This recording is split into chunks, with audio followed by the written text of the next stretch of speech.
Humanex Ventures presents Inside the Coaching Mind. Terry Pettit coached the University of Nebraska's first national championship team in 1995 and put the state of Nebraska on a path to volleyball greatness. Now, Terry mentors coaches, writes books, and gives talks about leadership and team building to corporate and business audiences. Here's Coach Pettit to take us inside the coaching mind. Thank you, David Young. David Young is our producer. Also want to thank Brad Black and Humanex Ventures, an organization that recruits, develops, and mentors extraordinary leadership. We have an extraordinary leader as our guest today. And if you think your life is busy, you're about to feel a lot better about it when we talk to Pati Rolf, who's our guest today. Pati has done a lot of things, but she's done them all at the same time. That's what I find so incredible. She began as a player at North Dakota State University, went on to coach at 3 universities, and was refereeing. I still don't understand how you did that, Pati, but you were refereeing while you were head coach at Marquette, and went on and became perhaps our best, or at least most well-known referee at an international level. She refereed at the Tokyo Olympics. She was on that was the R1 on a female crew. That was the first female crew to officiate a men's Olympic volleyball match. She's director of referees for USA Volleyball. She has grandchildren living in the home, and her son and his wife are teachers. It's an amazing story. And I'm going to begin with something, on your Facebook page, said lover of literature, sport, and life. And the one that really caught my eye was literature. And so, Pati, before we talk about all these other things, what kind of literature do you enjoy? What do you love about literature? I think that is a great opening. First of all, I know you love literature, and I know that you write poetry. You're unaware that both of my children, because of my love of education, right? We were teachers.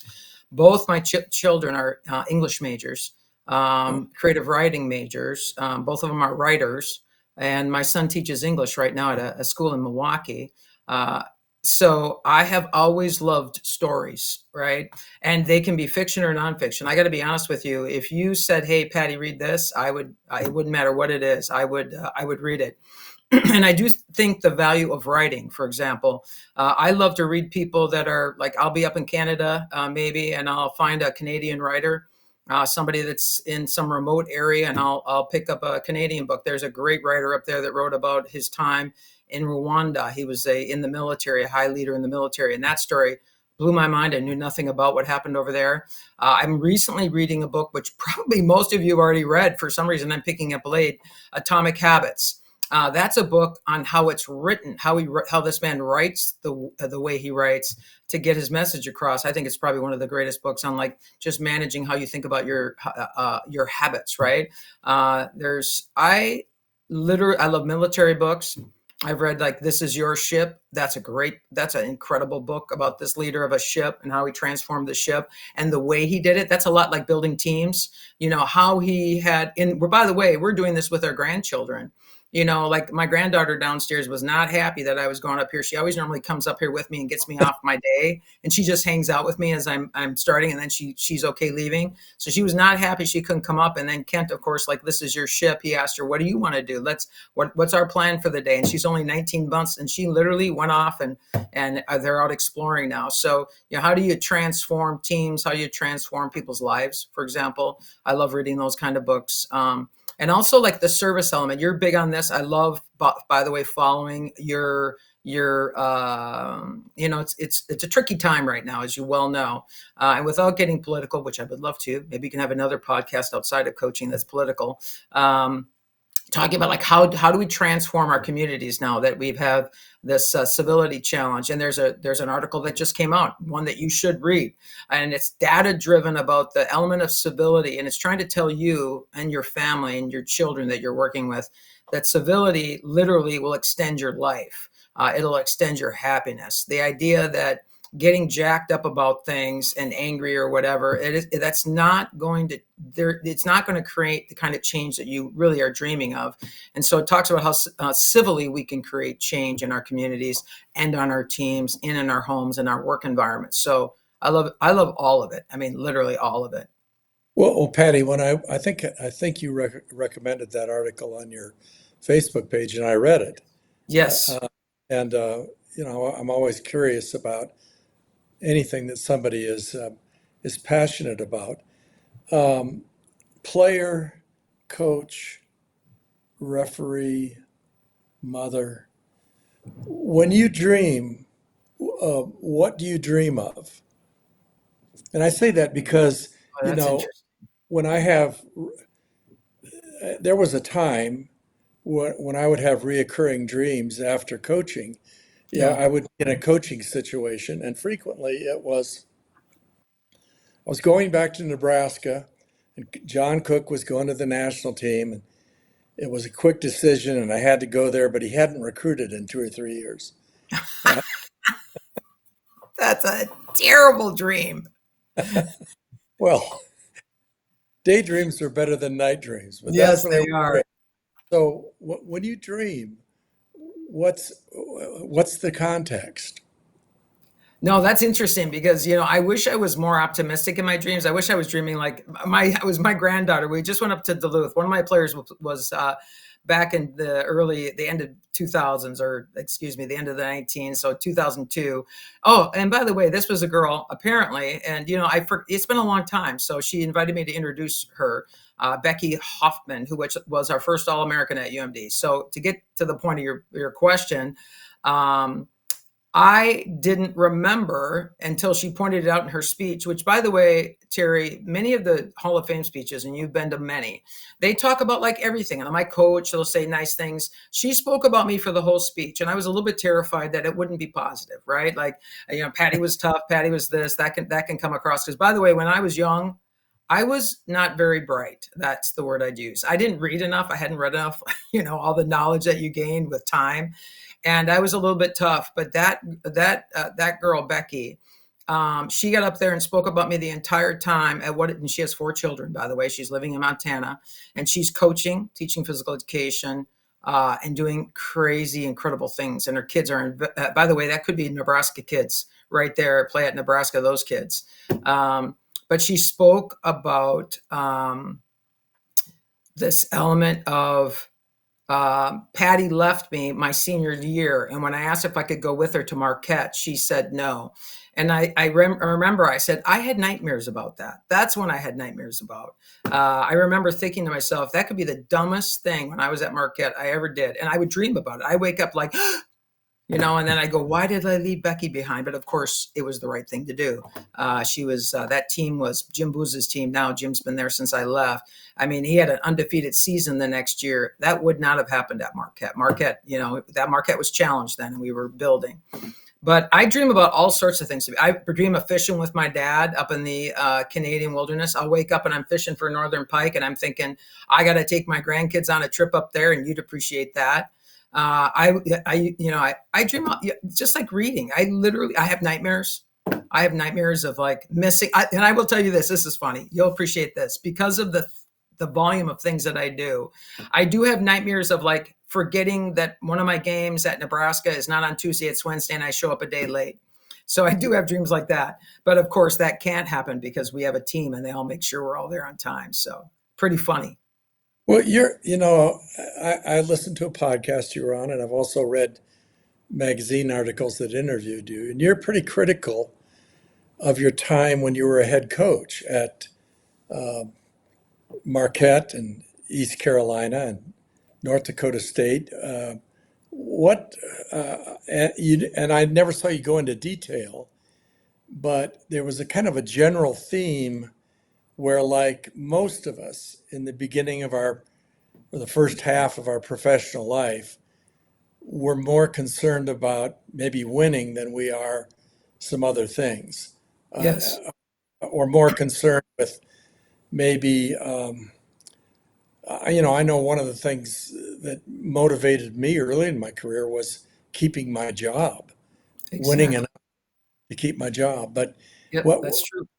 is that what was, are those the concerns you had at Marquette? And Yeah, and I these, do think, yeah, Terry, and I do think there's a couple things that are interesting. And it's interesting too, because I think the discussion here too is about coaching, whether you're coaching refs, which is what I do now, or coaching players, or I'm coaching my grandkids in a sense. I mean, they're learning from us how to behave, how to live, how to go about their day.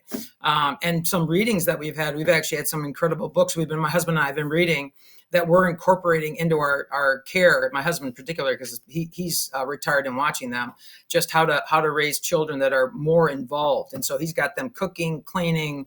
Oh my gosh, it's hilarious. So, and he's really doing an amazing job incorporating some of this new knowledge. We always knew it was this way, but now with the social media, it's really pulling people away from living in the moment. So, but going back to your point, yeah, I'm a critical person, to be honest with you. Women, I'm gonna go right into the women thing, and I have a lot of thoughts on women, just so you know. And I think it's important that we talk about it here, Terry, with you, because I'm out reffing, right? I'm out reffing, and I'll see a bench, and it happened a couple times this year where the entire bench on this top level team is all men. There's not one female coach on that bench. There's maybe a trainer, but that's it. And then on the other bench, I remember going, "Oh, geez, there's no women over there, and there's no women over here. Not a single leader on that court is a female." And I'm thinking, why is this happening? Or I'm reffing a lot of games where it's only me. I'm the only female. Internationally, it's very common. So the question is, where have all the women gone? If you can make a song or a poem about that, that would be great. Because the question is, where have all the women gone? Because we have 500,000 plus children playing USA volleyball. Women, girls, 500,000 girls playing for USA Volleyball. That's not counting the high school girls. And the question is, where are they? Because people say, well, they're raising their children. I'm like, men are raising children too.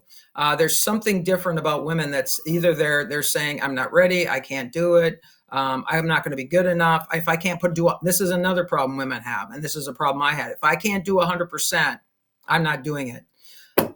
I'm sorry, but men don't care about that in general. They're like, I'm just going to go for it and see what happens. And they often do. I'm with a lot of men who are like, I've never done this. And by the way, my father was an incredible man. He would take me fishing up on a boat plane. When we fly into these islands, we get dropped off. My mother would say, see you later. My mother was an incredible woman. And we'd go fishing. My father would take his 5 daughters in a row, less than a year apart. And he'd take us fishing, and he was like a man that said, there is nothing you can't do, and you don't need to know anything to go do it. And so that's the way I was raised, thank God. And so I'm often just charging in. I have no idea what's going on, and I know I'm going to learn as I go. But coaching is tricky, because my mistake, I think, and I believe it was a mistake. For other people, it wouldn't be. But when I went to UMD, I was right out of college. I was 23 years old. I was actually coaching a team where the senior on that team was a year younger than me, and I just played against her the year before, Felicia. I even remember her name, Felicia. That's crazy. And I had no coaching experience besides doing camps for my college coach, just like your women did for you at Nebraska. So I had very little experience. So I was literally learning as I was going, and I would offer, it wasn't always pretty. As Becky mentioned to me in her speech, she said she had great stories for me. She goes, Coach, do you remember when? And I was like, yep, I remember doing that. And also, to kind of close up, I was very competitive. That was probably my biggest weakness.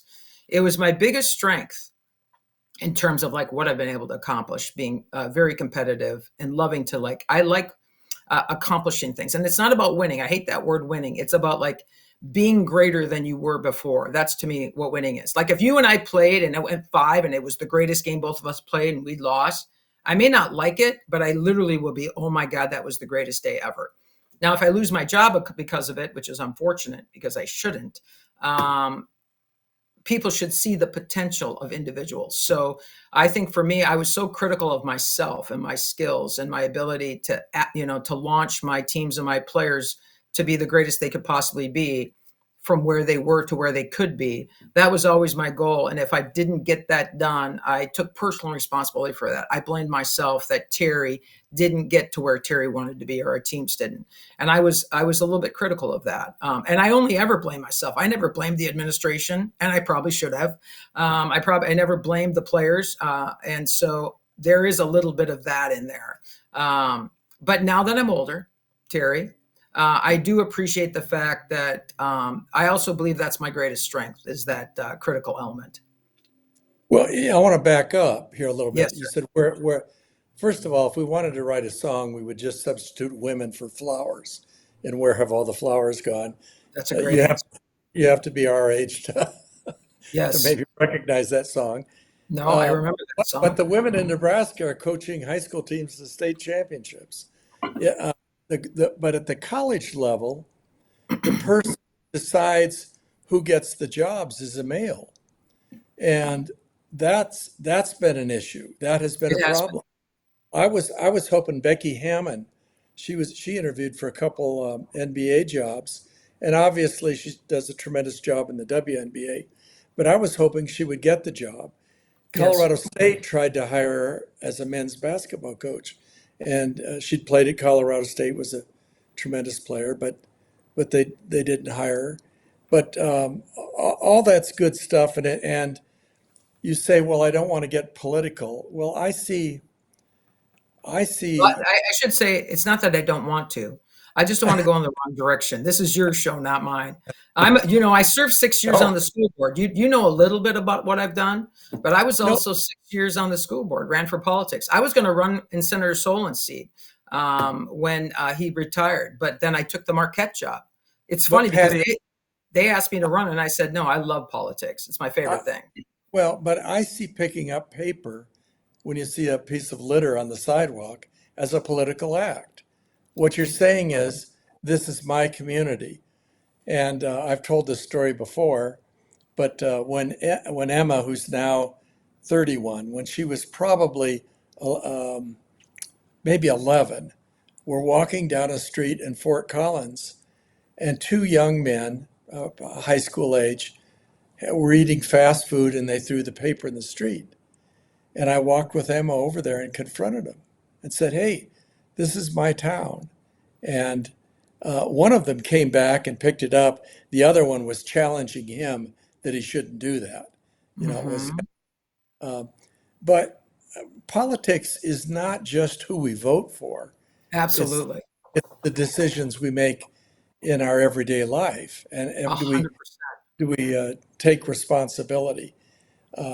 But we need to move on from that to officiating. Sometimes I'll see somebody in a different role and I'll say, boy, that person has a great personality for being a beat cop. I'm glad they went into that profession. Yes. Uh, or I'll see somebody and say, boy, they shouldn't be. They shouldn't be a school principal. They shouldn't be a coach. What are the qualities in your mind that make for an exceptional referee? And what are the things that maybe characteristics that maybe you want to push somebody in a different direction or show them a Yeah. different door?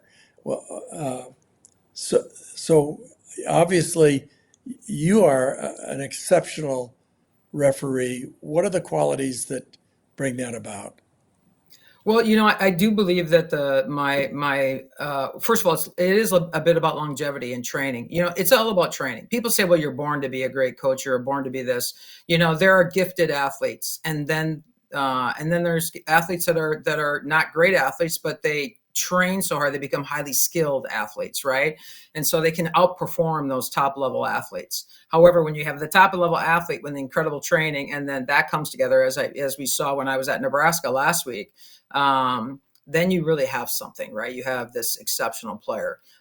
Reffing is no different. I actually often, when I'm in meetings with my folks or we're in my podcast, I said, hey, my athletes, I said, you guys are athletes. The refs actually are athletes. And if they behave like athletes and really talk to themselves, you're an athlete. You got to come prepared for these events. You got to get your rest. You got to eat right.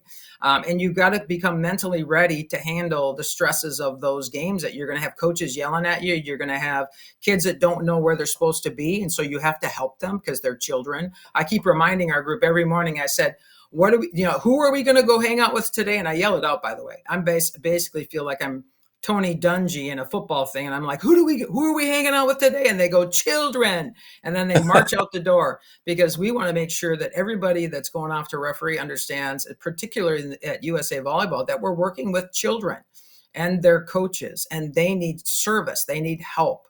Some of them have coaches that have never done rotations. And so we're not out there to be like, out of rotation. We're there to assist and say, hey, are you aware of these things? So in the training of our referees, and this is so interesting. This is probably why I did struggle a bit as a coach in terms of winning. We had very successful teams, but particularly as I got into Marquette and East Carolina, I struggled more because I have this dream, and I would call it a dream, that we can take players and really change them as human beings and people and players. A man once at a clinic I was at, AVCA, said, you can't change people's passion. No, that's true. If they don't have the same level of like intensity, passion, or like drive to win, you're not gonna bring that. But sometimes you can bring a level of like, wow, this is really fun and I want to give it my best shot. So going into refs, the referees sometimes just don't have the support. We've started an enhancement program where we're providing feedback to referees that are 62 years old. They've been reffing USA Volleyball for 40 years. And I had one of my dear friends, Robin, show up to a court about 3 years ago. And she comes back and she goes, Patty, this guy, he needs help. And he shouldn't be at that ranking that he's at. And I said, Robin, I'm guessing no one has ever spent any time with him or coached him. He has never gotten feedback. So he has no idea that he's doing this not the way it's supposed to be done. Go introduce yourself, tell him you're there to help him if he has anything he needs, and then give him some feedback. Say, hey, I'm just here to give you feedback. If you want to take it, great. Be very polite, because who knows, he could be a cardiologist and outrank us in the world of work. So she worked with him for the whole match. He was very receptive. He changed a ton of things in this little game that we were in. And then at the end of it, when she sat down and had a one-on-one with him, he cried. The grown man cried and said, no one has ever cared enough. She said, hey, why weren't you like giving it your best shot? And he goes, no one's ever cared about me. I thought you guys like had put me on a shelf, and I'm just here to just try and get by because I know you guys need refs. And then he cried. And she came back and told me it, and she was very emotional. And I was like, that is exactly the story of our referees. My only goal right now, really, in this job is to let the refs know we care about you. We're going to try and give you as much coaching as we can, but it's tricky because it costs money, and we got to get people there to work with them. But we're trying to, we get a lot of volunteers, and we believe, Terry, that we can transform referees. Let's say we're watching one going, we try to say we can change them if we can get them to know that the children need them, because they do. We have a ref shortage, and that we can build the ability to have tolerance. We can build the ability for them to work with children, just have a softer voice, slow down, listen to the children. You don't need to be defensive. When the children come and question you, they're not really questioning you. They want to win the ball. They're going to do anything they can. And your job is to say, no, I'm so sorry. That's not the way it's going to be. So we teach a lot about just like de-escalation, how to communicate, because some of them are in jobs where they don't communicate with children. And then they literally come out of our events saying they've had the most fun they've ever had. Because every morning, by the way, we have a class at 7 a.m. And they don't call it a class. I call it a class. We have a coaching class at 7 a.m. every morning of every tournament we have, where we provide some education and some services, and then they go off and ref. And we have mini clinics throughout the tournament for these folks so that they gain skills. We rarely have a person that literally we have to say, it's time to move on to something else. In the end, we ultimately can get them to kind of come to the middle and work with these kids and coaches. Patty, the key word that I listened to when you were speaking then was servant. You Yes. see it, servant leadership. 100%. I saw coaching as servant leadership. It is. It's the relationship with an official is not adversarial. Mm-mm. Although some coaches, some prominent coaches have seen it that way. But But that's a even then, total. you're a servant. But Terry, I'm gonna kind of really push here, not you, but push the audience that, if you've read Caesar's book, the Dog Whisperer, right? The guy who published a book. By the way, it's called it's a book about dogs, but it's called Teams. And you have to look it up because the guy's brilliant. We all know the man's brilliant. So he talked about dogs. If you can, and I'm sorry, but I think this is a great idea for folks who struggle. Instead of saying this coach, like I love working with challenging coaches because I am actually serving that coach. What does he need from me that's going to make it a better environment for him? Maybe, and also some folks are there, it's just a show. I mean, I was in that environment before. So I know some coaches are just putting on a show, trying to redirect attention to them so the players can go and play and take pressure off of them. I've seen that happen, by the way. It does work. So, but how do we make sure that we don't become a part of the show? That's the key. So this element of like, instead of looking at somebody, like I have refs that come in and said, that guy's just a bad person. And I'm like, he's not a bad person. He is just who he is. Pretend he's like a pit bull that has been raised poorly. And that's what I do. And he's mean. Would you be mean to that poor little pit bull dog? He goes, no, I love dogs. And I'm like, exactly. So try to look with kindness on folks that struggle with their behavior, because literally you don't know where they're all coming from. The pressures, like you said, like losing jobs. Maybe they're in a horrible environment. We have a lot of people, by the way, taking care of my mother has Alzheimer's. We have a lot of people that are working all week, taking care of people that have Alzheimer's or, all these challenging things. So they come, and when they're with us reffing, they've come from a really hard week of work and caring for family members, so they come in. It could be coaches, could be going through the same thing. So I try to say, hey, look at these people differently. Look at them as possibilities of having an experience with them that can be positive, but you're the one who's going to help generate that by your behavior. But okay, and that took a turn. And I hear what you're saying. Yes. And I personally believed I welcomed other teams being talented. I welcomed other coaches being talented.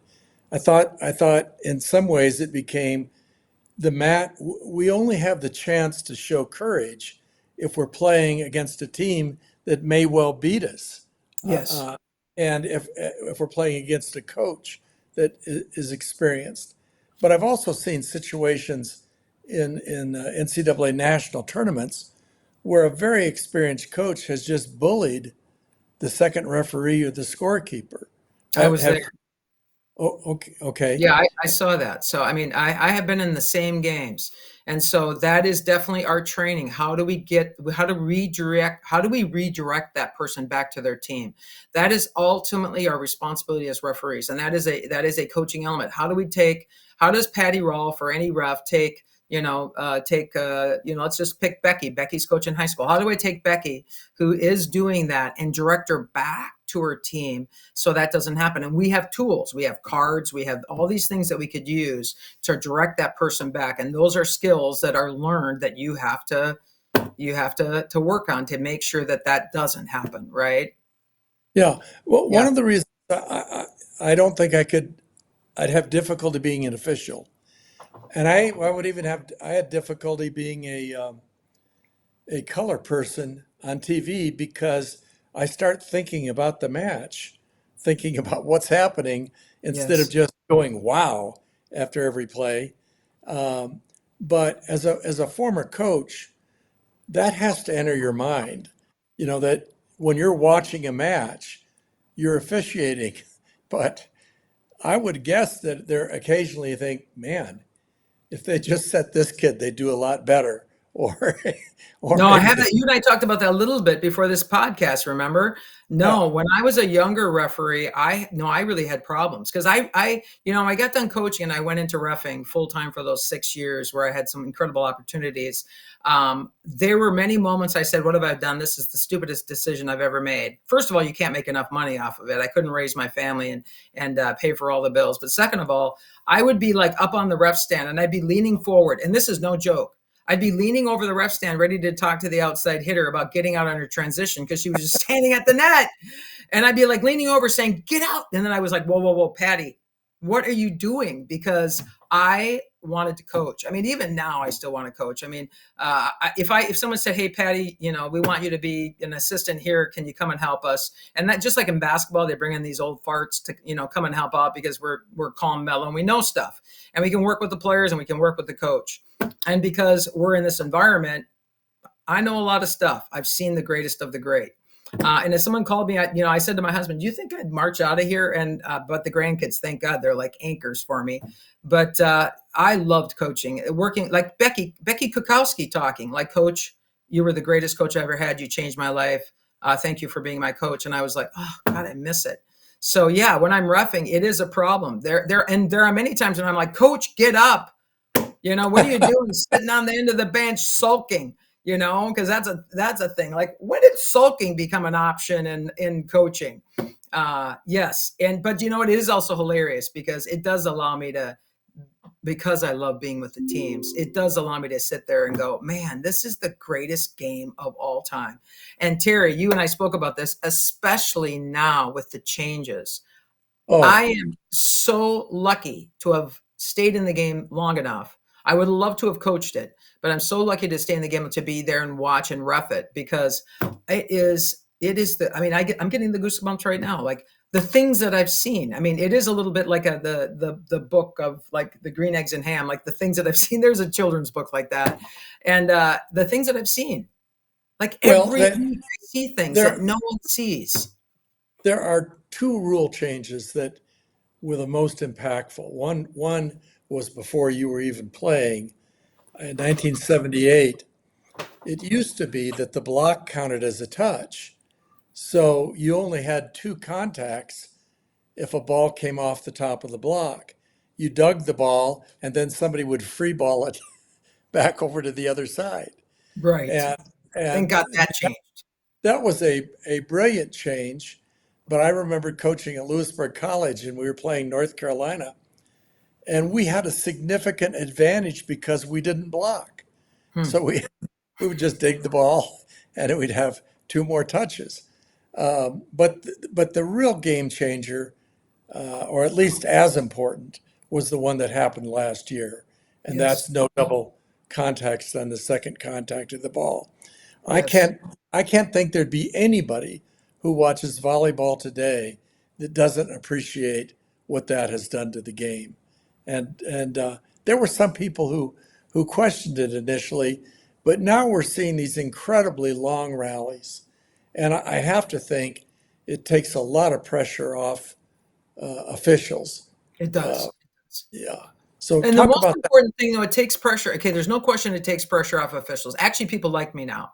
It's funny. Yeah, but it's serious. Like 20 years ago, Patti Rolf was here in 2025, back 20 years ago. And by the way, let me tell you about one great game. It was Wisconsin and Northern Iowa. And you know who the coach of Wisconsin was? Pete. And he wanted stuff called because he had great setters and he wanted everything called. And I just saw Pete, by the way, just about a week ago at that Wisconsin Marquette game. He's amazing. Then, you remember Shad, who was coaching at Northern Iowa back in the day? I love the white suit. Yeah. Yeah. He wanted nothing called because he was coming from, this other mentality of play. And so he wanted nothing called. And all I remember was he was yelling at me for calling anything. So I was trying to do the middle. I was trying to slice the middle of the needle. And then oh my gosh, it was the longest game of my life. Ann Pufall was my second. I was like, oh my God, someone just take me off of this. If a helicopter came and picked me up and hauled me away, I'd been the happiest girl. I was young. And I said then, even in the middle of that game, I said, I want to ref the way Northern Iowa wants this ref, but I can't. Otherwise, my career is over. No one would hire me. Because it was tighter in NCAA. It was very tight. And often my career would be ended early because I wouldn't call anything. I couldn't get myself to blow the whistle because I'm like, why are we blowing the whistle? And I'm ornery, back then ornery. I didn't. Well, Patty, I always thought that it was the R1's job to adjust to the level of the play. In other words, to do what you're suggesting, that maybe we call the first couple doubles on a setter. I saw a match the other night, a college match. One of the teams ran a 6-2, and one of their setters doubled every time she set. But of Yeah. course, it wasn't called. She wasn't setting the ball over the Over the net. net. Yep. But I thought that a really good official did a lot, was not going to call that every time. Yes. That you adjust the level of play. Is that the way it was or not? Well, we tried. I think many supervisors and conferences tried. They tried to say, listen, we're not going to. And by the way, I've done clinics, Nebraska and Texas. I did a clinic in Nebraska once, but the favorite one is I was in Lone Star, and I did a volleyball clinic in Lone Star, and we were talking about, and even NCAA was tight, loosening up the ball handling. And I am not joking. This is what happened to me. 100 people in the room, referees. They just love their volleyball there, and refs like crazy. Wonderful, wonderful dedication to reffing. And I was doing this national clinic 2019. And I remember saying, hey, with the ball handling directive, we're loosening things up, blah, blah, blah. And literally the whole group, and I'm not joking, the whole group, one guy stood up and said, we here in Texas, we don't support that directive. We have the greatest setters in the country. They're playing at the greatest schools ever, and our setters are going to set the way they're supposed to set, and we're not accepting that directive. And I literally went, all right, okay, Texas. And they were serious. It's like this purity of the game a bit. And I think it's also a women issue. Women have to, this element that, and mothers, everybody, all of us are like, she's got to wear the pretty dress. She can't get it dirty. I mean, this need for girls to be perfect, which is a catastrophe for men and women, by the way. And so now it's like, thank God the game is seeing what's happening in the international context. We're having, adjustments of leadership as we move through, which is totally normal. And then there's this element of knowledge that says now the little girls and big girls and pro girls aren't afraid to do. I had a woman in a game, and I told you the story, and I want to tell it because it's important. I had a huge game in NCAA, and it was Louisville, and I believe it was Pitt. And you know this, a couple of years ago, big game. And there was a shank ball by the player coming out of position number 1, and it shanked right at my head. It was coming right at me. I was the R1. And the outside hitter who was passing in position 5 was way back in the court, by the way. And she had to swing out to swing. She had a long ways to go. She took off. And by the way, she never would have done this before. She took off at a dead run at me and leaped from like the 8-foot line into the air. She was a ridiculous athlete and came flying at me. And I literally went, my brain was like, what is going on? Because I've never seen this before, not even in FIVB men's. And I turned and she comes flying through the air. She literally traveled about 10 feet. She puts her hands out like this. And she's grabbing the ball. My head is right next to her hands, and her body's like not even close to where her hands are. She's like way out there, and she takes it and chucks it from my head right next to the net, along the net to the right side in the most beautiful set you've ever seen. And it went all the way out to the right side from where my head was, and the right side hitter smashed it, and the stadium went crazy, about 19,000 people. I almost literally got tears in my eyes. And I looked over at the girl and I literally went, oh my God, I've never seen that. And she never would have even tried it if she thought she was going to be called for a double. She probably would have ran, tried to save it with a fist. It would have been ugly. We're allowing girls to like go after things and be spectacular on these attempts. And now we're discovering many of those middles, by the way, can set because they're setting beautiful balls now because they're not afraid. Right. It's the greatest thing. It's the greatest thing ever. There's substitution rules that are different in international volleyball, but when you call a volleyball match, are there any adjustments you make in terms of calling international play to calling Wisconsin, Nebraska? Well, it's getting closer, I would tell you. International play, they really don't want you interfering. I mean, I've had teams look at me in my early days of FIVB, and the captains look up at me, both of them, and they go, we don't call that here. I mean, literally, I have had that happen. It's horrifying. And I go, sounds good. And I'm like, I'm not calling you guys. Or there was a game where we were in a really cold climate and it was cold. At some of those FIVB events, the gyms aren't quite right. And it was so cold. And it was Dominican Republic. I'll never forget it. Those women will tell you where it's at. And I called this girl on the double on the opposite team and the Cruz. It was one of the old players that were Oh my God, she was famous. She walks up to me. She's the captain. She goes, it's very cold. Fingers very stiff. And she goes, no whistles. And I went, okay. And I looked at the other team and they go, no whistles. And I didn't call anything after that, like literally nothing. I never blew my whistle. We literally, if you hear a whistle go off for a double in an international game, it's a miracle because they want nothing called unless it's a horror throw over. And even then, they're not too happy with us. They want to play balls out besides these catch and throws. So no, I mean, right now the NCAA system is really coming closer. I would offer that NCAA is definitely much tighter because even the doubles over that we're calling, they'd never call those in FIVB ever. And I do 100% hear you, and I want to say it out loud, is that you should be aware of where you're at. I still remember walking out of the Olympic Games in Rio, and the next week I was here, and Pewaukee Middle School Archdiocese was having their end of the year Catholic schools championship, and they lost a ref. So I got a call on Friday morning that said, Patty, from this woman who's a friend of mine. She goes, we just lost a ref. I know you're not working. Can you come and help us? It's all volunteer. Can you ref? I said, sure. So I showed up, and literally oh my gosh, the cutest little boys you've ever seen, fifth graders. I had the fifth grade court. And no, I didn't call anything at all the whole day. And it was a beautiful event, a beautiful day. I will tell you, I got yelled at more at that tournament than I even did at the Olympics. I had a coach walk across the court and start yelling at me. And I did look down at him and said, what are you doing? And he goes, you're horrible. I can't believe you didn't call that ball in or out or whatever it was. And by the way, we had no line judges, no second referee, nobody. I was by myself. And I looked down and I go, you're a funny guy. And I got off the stand and I got on the floor and I said, listen, I'm going to go get the administrator. You're a funny guy. And I got to think about you for a little bit. I do want you to know I just got back from the Olympic Games doing the gold medal game and nobody yelled at me like you're yelling at me.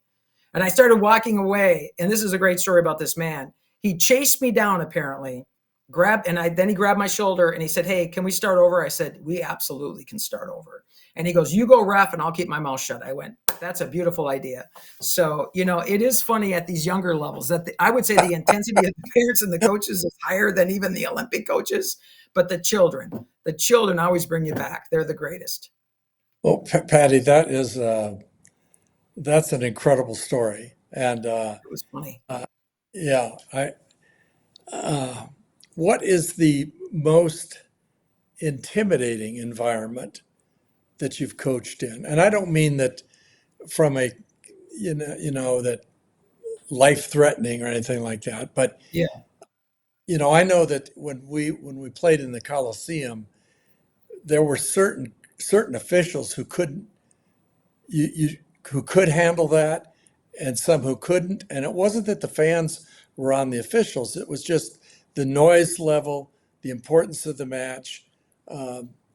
Where did you feel that type of intimidation? Maybe that's not the right word. Anxiety is a good word. That's a great word. A lot of anxiety. Yeah. A lot of anxiety. I've had anxiety. I mean, I've had a couple, because of the confines of the show. I had an incredible match in FIVB where I literally turned pure white, almost puked before the game.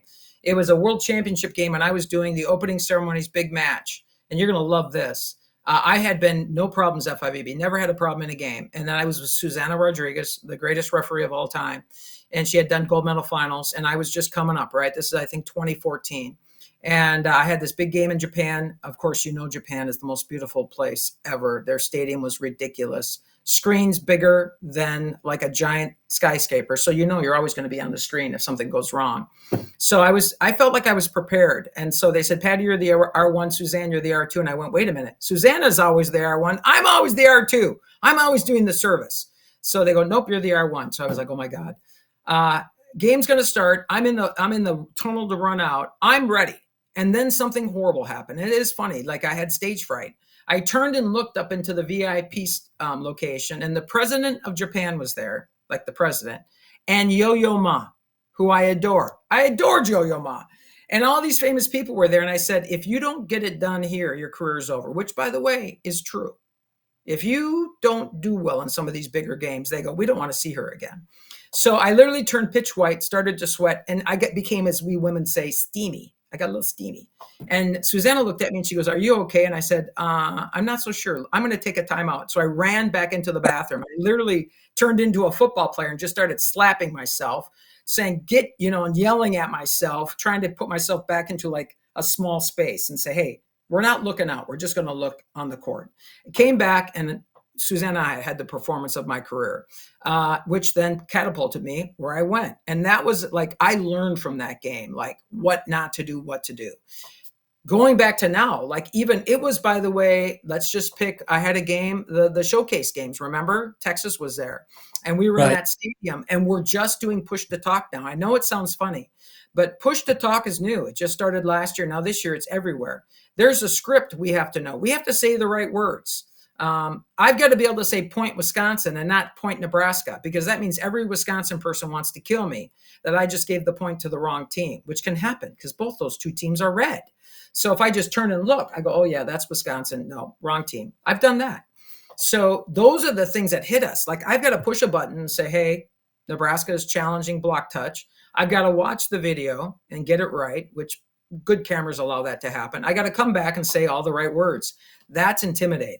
So yes, there is, I would offer, more and more challenges for us, and anxiety that creeps in, particularly if we don't do our homework. I mean, we have to practice. I literally have, because my memory, I don't have the kind of memory some of my friends have. I have to study repetitively, and I literally have a book where I have that script and I read it every single day in practice. I actually look in the mirror, practice pushing a button, to get rid of this anxiety I sometimes feel when I'm reffing. So, I mean, it's true.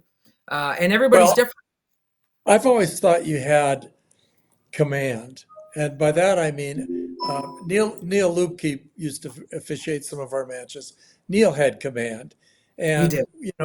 when a coach was about to get a little bit out of line, Neil would just raise his finger to his.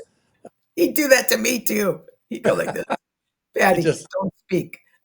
Okay, you're fine. Let's move on to the next point. He's a great man. He lives just down the road here, by the way. He's a great man.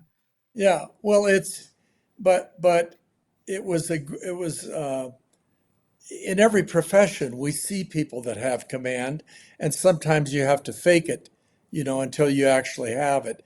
But I thought you might have felt anxiety, but I always thought that you had command from the get-go, and maybe it sounds to me like that probably just came from your confidence of doing hundreds of things as a kid. And Gary, I was just going to say that. I was going to say that came from you. I mean, it really did. You don't have a memory of this. I was at McAllister College. Everybody, I want the audience to know this. Terry Pettit was at McAllister College. We were in awe of him. Amy, my dear teammate from NDSU, Amy Quist, and I. Amy Quist was a state champion volleyball player, super athlete. And we were there from NDSU to help Walt Weaver out. So you were there, and we were like, "Oh my God, I'm sorry," but we were like, "Oh my God, it's Terry Pettit from Nebraska," and all these coaches, but you particularly because you had a calm demeanor. I know you didn't think you did, but you came across with a very calm demeanor, very intense, but you weren't a loud person. You had a very calm demeanor, and I remember you ran your athletes through this drill, and because Amy and I are very competitive, and we are a bit ornery. We walked up to you. I don't know if you have a memory of this. We walked up to you and said, "We can do that drill." I mean, we were literally like children. And I think we were about 19 maybe. And you looked at us and you literally had that look on your face right there. You kind of laughed, you chuckled. And then you said, "We want to do that drill." And you were like, that's what was the drill? What was the It was drill? just a setting drill. You were going back and forth, and they were jump set, jump set, jump set. And so you toss one other, and the two women were going off each other. And it was very, by the way, exhausting. It was one of those drills where you had them in the air doing double balls, right? And I can see the drill, by the way. This is, by the way, crowd, this is 40 some years ago, and I still remember this. So if you're saying Pati Rolf had the showdown game and I was a little bit anxious, the reason I'm capable, and that's the word capable. I'm not always good, but I'm capable of being good. And that's always my hope every game. Please, God, let me do a good job tonight and not give the ball to the wrong team. So the reason I'm capable and at the level I'm capable of, and I've stayed with it and have courage, it's always about courage. You got to have courage to walk into these big games, is because of people like Terry Pettit and Glenn Litsky. And my basketball coach had a great, Ron Wedine was tough. And they built the women that are today. I mean, you know this. Women are doing things because of their coaches they had. It's not because like we were flowers and bloomed and voila, Patty became a great ref. That's not magical. There's no magic in that. It was work from my coaches. So I have courage because I learned it from my coaches. Glenn said, Patty, you can do this. You may only be 5'7", but you can beat that 6'4" girl. And you know what, Terry? I did beat that 6'4" girl. I used her hands. I had shots, and he taught me all about how to do shots. And that David and Goliath, David actually can win. So I remember you put us through this drill, by the way. And Amy, by the way, you didn't realize that we may not have been the greatest volleyball players, but we were athletes. And you put us through this drill and you were fair. You didn't try and make it harder. You tried to get it right to us so we could win. And we literally went and went and went. And then you realized you had two dogs that wouldn't quit. Like we would die. We would die before we'd give up. And then you said, oh my God, you guys are amazing. You could play at Nebraska. You said all the most beautiful, kind things. That, by the way, you don't even remember this. You said you guys could be Nebraska setters. They're great. You guys go get some water. What a great drill. Amazing. And I really remember thinking to myself, we could have played at Nebraska. And I felt so good about myself. And I thought, I am a good player. Pettit just said we were. And Amy and I went off and we were the happiest girls for the rest of that event. And you gave us courage. You know, Well, you coaches do this. And this is why coaches are so important. you know, Patty, I don't remember that, but I know you don't, and you don't need to. No, but I do remember that clinic. Mike Burchek, his nickname was Wolfman. Yes. Because I think he was born in a cabin without any facilities. You know, I tried to play for him. I mean, I actually called him after North Dakota State and tried to get a fifth year with him. He actually just texted me about 6 months ago when I was up in Canada doing the VNL. That was a wild man, wasn't it? Well, he was there with Denny Nord, who also had been national team coach. It was a wonderful clinic. Miles Pabst was there, and everybody was there. Yeah, we went and played golf, Miles and I, after that, one of those days after the session was over. And the group in front of us included four men that are my age now. They were in their late 70s. And so the first hole was a par 5, and we waited until they were out of range. And of course, we didn't know the course. So I hit a ball off the tee that dribbled up near them, and they just turned around and looked. And I thought, okay, we're going to be cautious now.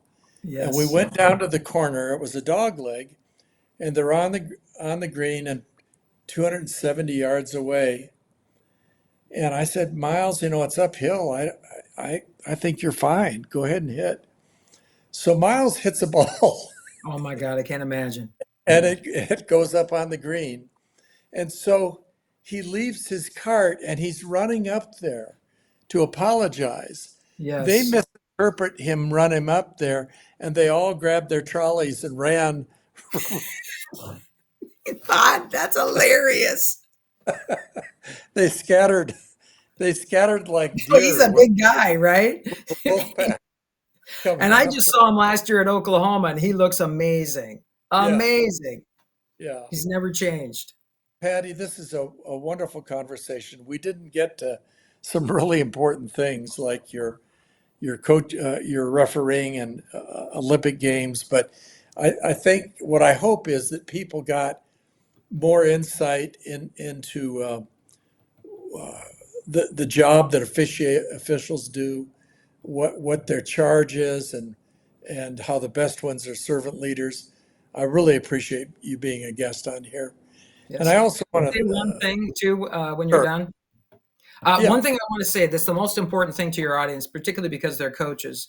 But your point earlier about it's the little things, political acts, right? But it's also about human acts of kindness. And it's not even about kindness. It's about the element of civility. We have a ref shortage. And I often try to tell coaches, listen, if you're mad about this ref and you're giving him a hard time and beating on him, and then you're going to go tell the administration that this person should go.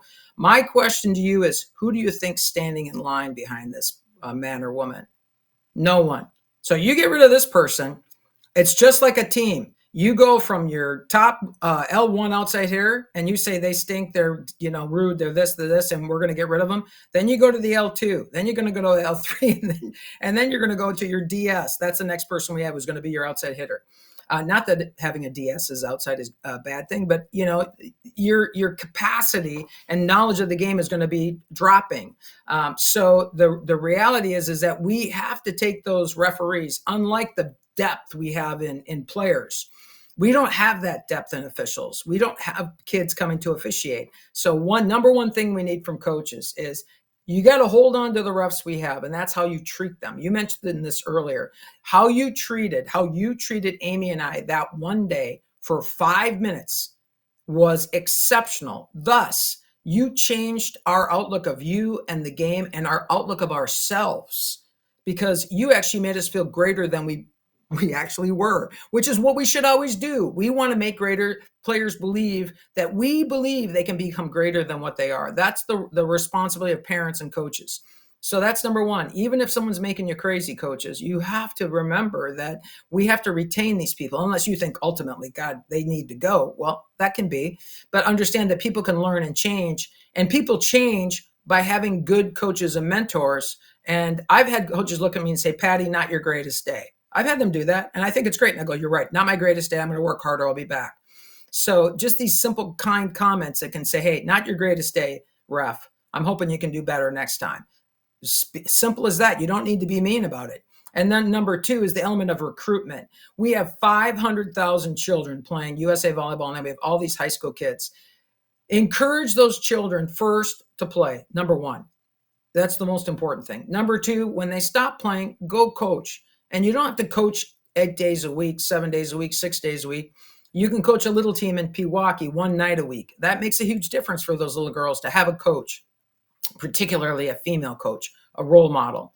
And then number three, encourage your own players to ref, because you know why I'm reffing? And there's only one reason I'm reffing. Glenn Litsky needed a ref for his juniors team back in 1980. And none of these top players, one went to Oklahoma, one went to Florida, one went to Texas. We had 24 women, superb players. I think about half of them were Division I. I was Division II, very happy at North Dakota State. And he said, who wants to ref? And not one of them raised their hand. Of course, they're not dumb. So I thought to myself, if I don't want to get cut from this superstar team, if I ref, maybe they'll think we want to keep Patty. And that's a true story. And I was not dumb. My mother taught me some smart skills. And I raised my hand. I said, I'll ref. The whole team cheered. I knew I was going to be kept on the team, and I was. And I refed every single game. And then I thought, I love reffing, because I get to sit there and listen to the greatest coaches and watch the greatest players. And I'm a better player today and coach because I refed. This is what coaches need to know. There's a huge side gig in reffing where these kids can grow up, go to high school. They can even ref when they're 18. And by the way, they're making $40 an hour. You can't work in a job as an 18-year-old for $40 an hour. And there's opportunities there for them to be in sports. At Nebraska, by the way, this last Wednesday, I looked down to talk to the camera guys because they had the cords on the floor. And I said, camera guys, because they're always men. And I looked and I went, there's 2 women. And I literally knelt down and I said, 2 women camera ladies. I go, you guys, you're women. And they looked at me like kind of I was crazy. I said, it's so great to see camera girls, because all the little girls that are in this gym are going to go, I can be a camera girl. There's so many jobs.